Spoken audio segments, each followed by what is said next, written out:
অনেক মুসলমান ভাই বোনেরা আছেন যারা বিপদে পড়লে, বিপদগ্রস্ত হলে, হতাশায় পড়ে, অভাব অনটনে পড়ে তারা হতাশাগ্রস্ত হয়ে বলে থাকে যে আমি কেন মরি না, আমি মরলেই তো বেঁচে যাই, আল্লাহ কি আমাকে দেখে না, আস্তাগফিরুল্লাহ, এই কথা বলে থাকে। আমি বলি that is a wrong decision, আপনার সিদ্ধান্ত ভুল। বিকজ আপনি মরলেই যে বেঁচে যাবেন কে বলছে? আপনি তো মানুষ।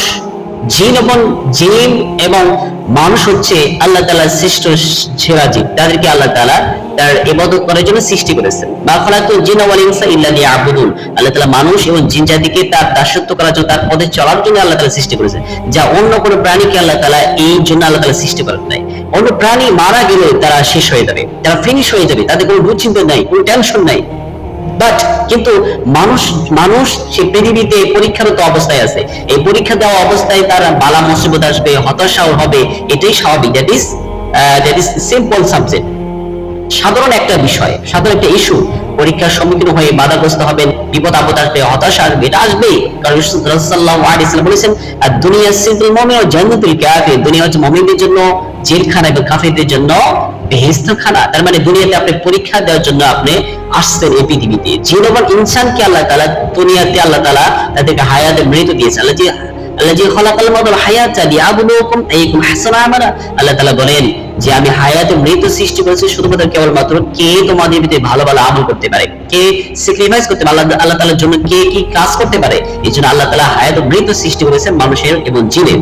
এই মানুষ এবং জিন জাতি যখন মারা যাবে, তাদের কিন্তু এই মারা যাওয়ার পরে, ইন্তেকাল করার পরে কিন্তু তাদের জীবন শেষ নয়, আপনার জন্য আরেক কাল রয়েছে। এই জন্য আপনি বলেন যে আমি মরলেই বাঁচি, আমি তো মরে গেলেই তো বাঁচি, এত এত জ্বালা যন্ত্রণা অথবা বিপদগ্রস্ত হতাশা হয়ে এই কথা বলে থাকে যে আমি মরলেই বাঁচি। না, আপনি মরলেই বাঁচবেন না। মরলে যে আপনি রেহাই পাবেন, বিপদগ্রস্ত থেকে, বালা মুসিবত থেকে আপনি রেহাই পাবেন কে বলছে? আপনি মরে গেলে আপনার জন্য আরেক কাল রয়েছে সামনে, ফিউচারে আপনার আরেক কাল রয়েছে, সেটা হচ্ছে বারজাক, কবর কাল। এই কবরের ভিতরে আপনি যে পৃথিবীতে যে পরীক্ষা দিলেন, এই পরীক্ষা ভাইবা দিতে হবে, মৌখিক পরীক্ষা দিতে হবে। কিরামান কাতিবিন ইয়ালামুনা মা লা তাফআলুন, আপনি যা করেছেন এই কিরামান কাতিবিন সংরক্ষিত রেখেছেন। এরপরে আপনার কবর ভিতরে ভাইবা দিতে হবে। কবর ভাইবা কি? মা রব্বুকা, মুনকার নাকির এসে বলবে মা রব্বুকা মা দীনুকা নাবিয়ুকা, তোমার রব কে, তোমার দিন কি, তোমার নবী কে। এই তিনটি প্রশ্ন সম্মুখীন হবে প্রত্যেক মানুষই হবে।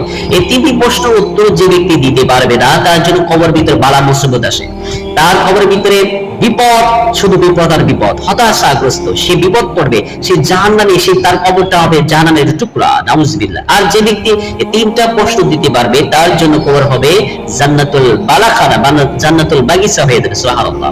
এরপরে নেক্সট টাইমে এর পরবর্তী আপনার কাল আছে হচ্ছে আখিরাত, in the day of judgement, কিয়ামত, হাসরের দিন। এই হাসরের দিনে আপনি যা কিছু করেছেন এর হিসাব আল্লাহ তাআলার কাছে দিতে হবে। কারণ আল্লাহ তাআলা বলেন সানাফরুকু লাকুম আইয়ুহা সাকালান, মানুষ এবং জিন জাতিকে আল্লাহ তাআলা তাদেরকে হিসাব মুখী করার জন্য আল্লাহ তাআলা তাদের সমীক্ষা করবে। আল্লাহ তাআলা সূরা রহমানে বলেন, আল্লাহ তাআলা সূরা রহমান 31 নম্বর আয়াতে বলেছেন সানাফরুকু লাকুম আইয়ুহা সাকালান, আল্লাহ তাআলা প্রত্যেক মানুষ এবং জিন জাতিকে তাদের হিসাব নিকেশের জন্য আল্লাহ তাআলা তাদেরকে ডাকবেন। আল্লাহ তাআলা বলবেন আজকে যে ব্যক্তি শস্য পরিমাণ যে ব্যক্তি ভালো কাজ করেছে তাকে ওটা প্রতিদান দেওয়া হবে। আর শস্য পরিমাণ যে ব্যক্তি ভালো এবং মন্দ কাজ করেছে তাকে এই পরিমাণ আল্লাহ তাআলা দিয়ে দিবেন। কখনো তাকে কোনো কিছু জুলুম করা হবে না, তাকে নিরাশা করা হবে না, যা কিছু করেছে তাকে পাই two pi, A to Z তাকে দিয়ে দিবে। হাসর ময়দানে আপনাকে হিসাবের মুখী হতে হবে।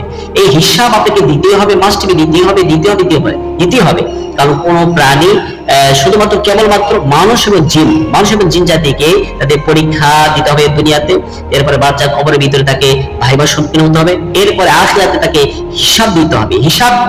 হিসাবে যদি ফামান সাকালাত মাওয়াজিনু ফাহুয়া ফি আইশাতির রাদিয়া, হিসাব দিয়ে যদি তার নেকি পাল্লা যদি ভারী হয় তাহলে জান্নাতে যাবে। ওয়া মান খাফাত মাওয়াজিনু ফাহুয়া হাবিয়া, আর নেকি পাল্লা যদি হালকা হয়ে যায় সে হাবিয়া নামে দোজখে যাবে। তার মানে হাসর ময়দানে হিসাব দিয়ে হয়তো তাকে জান্নাতে যেতে হবে অথবা জাহান্নামে যেতে হবে। এরপরে আপনার জন্য জান্নাত জাহান্নাম আছে, তারপর কিন্তু শেষ নয়। জান্নাত জাহান্নাম কিন্তু শেষ নয়, জান্নাত জাহান্নাম হচ্ছে হুম ফিহা খালিদ, চিরস্থায়ী, এখানে কোনো শেষ নেই। তাহলে আপনি বলতেছেন যে হতাশাগ্রস্ত হয়ে বিপদে পড়ে বলেছি আমি কেন মরি না, মরেই তো বেঁচে যাই, মরেই তো আমি খালাসটা। আপনার জীবনে আপনি দুনিয়ার জগৎ থেকে আবার যা কবর জগৎ আছে, এরপরে আখিরাত আছে, আখিরাতে হিসাবমুখী হওয়ার পরে এরপর আপনার জান্নাত জাহান্নাম আছে। সো আল্লাহ তাআলা আমাদের আল্লাহ তাআলা শুধুমাত্র কেবলমাত্র এই পৃথিবীতে যেরকম মানুষকে আল্লাহ তাআলা তার ইবাদত করার জন্য সৃষ্টি করেছেন, তার প্রতিনিধি হিসেবে সৃষ্টি করেছেন, তাকে হিসাবমুখী হতে হবে, তাকে জান্নাত জাহান্নামে যেতে হবে, আল্লাহ তাআলা কাতারে আসামি হয়ে দাঁড়াতে হবে,